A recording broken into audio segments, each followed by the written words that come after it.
Hello po sa inyong lahat mga ka-crypto. Ako po si Pinoy Crypto Trader at sa video na ito ay pag-uusapan po natin dito ang posibilidad na si Ethereum, ang pangalawang pinakamalaking cryptocurrency sa mundo, ay maaring umabot daw sa presyong $7,000.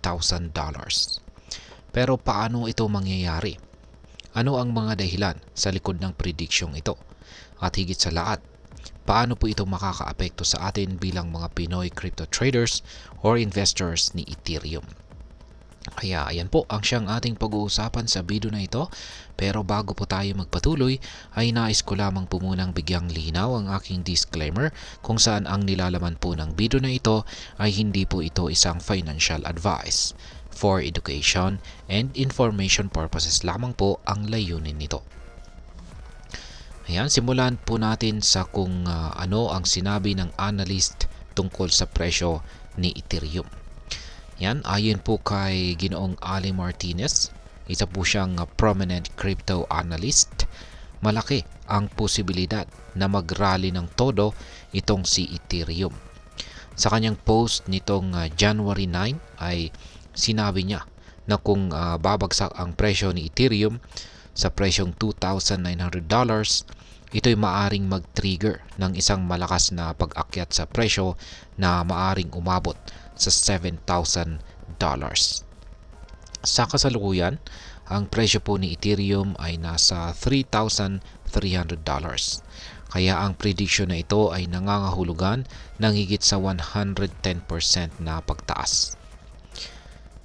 Ngayon ay ang pangunahing batayan po ng prediction ni Ginoong Martinez ay ang pattern po na tinatawag na inverted head and shoulders, kung saan ay makikita po ito sa 12-hour candle chart ni Ethereum.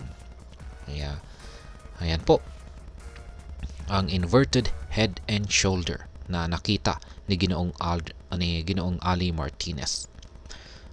Ayan, makikita po ulit ito sa 12-hour chart time frame ni Ethereum. Para po sa mga hindi pamilyar, ang inverted head and shoulders ay isa po itong bullish pattern na kadalasang nagpapahiwatig ng posibleng pagtaas ng presyo. Ayan, ang haba ang inverted head and shoulders pattern?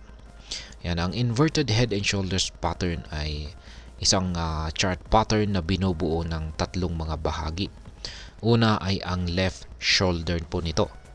Kasunod nito ay ang head at sunod po sa kanyang head ay ang kanyang right shoulder. Kapag nabuo po ito sa chart, ito'y nagpapahiwatig ng posibleng bullish reversal o pag-akyat ng presyo. Sa kaso po ni Ethereum, naniniwala si Ginoong Ali Martinez na ang pagbagsak ng presyo sa $2,900 ay makukumpleto po nito ang right shoulder ng pattern. At ito na rin yung magiging hudyat para sa pag-akyat ng presyo ni Ethereum sa $4,000. Yan, ito mauuna sa $4,000 at sa kalaunan ay ang target na $7,000. Ngayon ay bakit nga ba $7,000 ang target na presyo? Bukod po sa chart na binanggit ay ang target na $7,000 ay sinusuportahan din ng iba pang mga eksperto tulad po ni Ginoong Matt Hougan, ang CIO ng Bitwise. Ayan, ayon po kay Ginoong Hougan, itong si Ethereum ay maituturing na isang contrarian play para sa 2025. At bakit? Ito po ay dahil sa malakas na posisyon nito sa mga sektor tulad po ng decentralized finance at saka tokenization. Ang decentralized finance or DeFi ay isa po itong sektor sa blockchain na nagbibigay daan sa mga tao na mag-loan, mag-trade at saka mag-invest ng walang middleman tulad ng mga bangko.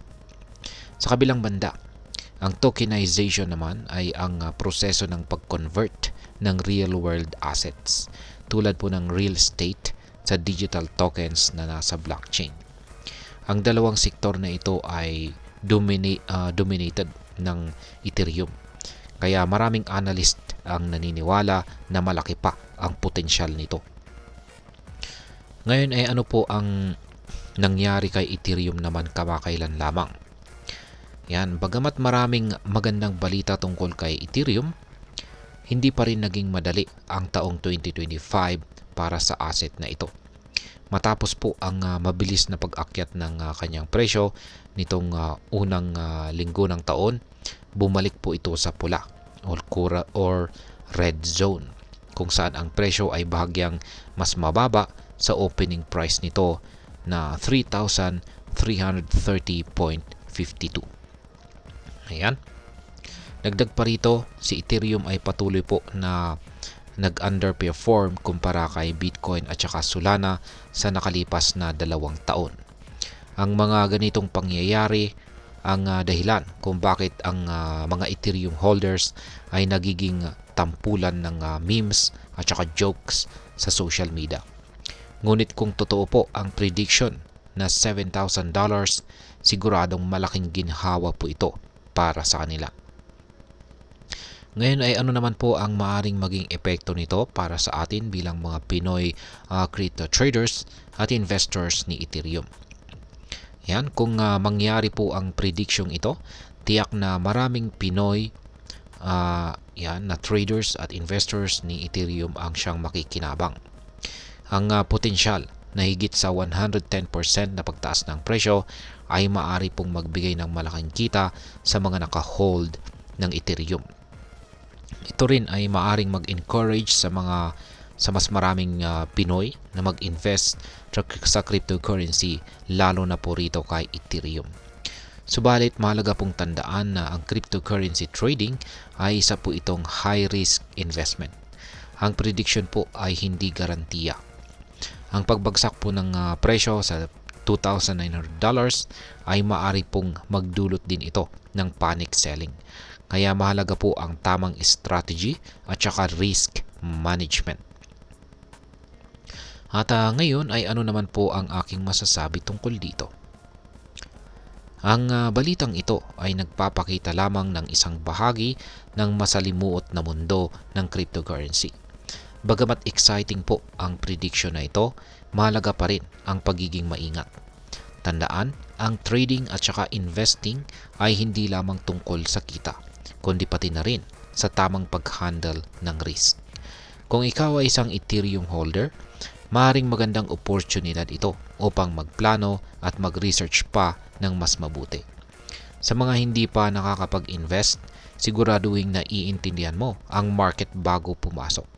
At laging tandaan, mag-invest lamang ng perang kaya mong mawala. At ayan, hanggang dito na lamang po tayo sa video na ito mga ka-crypto. Sana po ay inyong nagustuhan ang aking paliwanag sa video na ito. Kung inyo po itong nagustuhan, pag-click lamang po ang like button nito. Marami pong salamat sa panonood. Ingat po tayo lagi at God bless po sa ating lahat.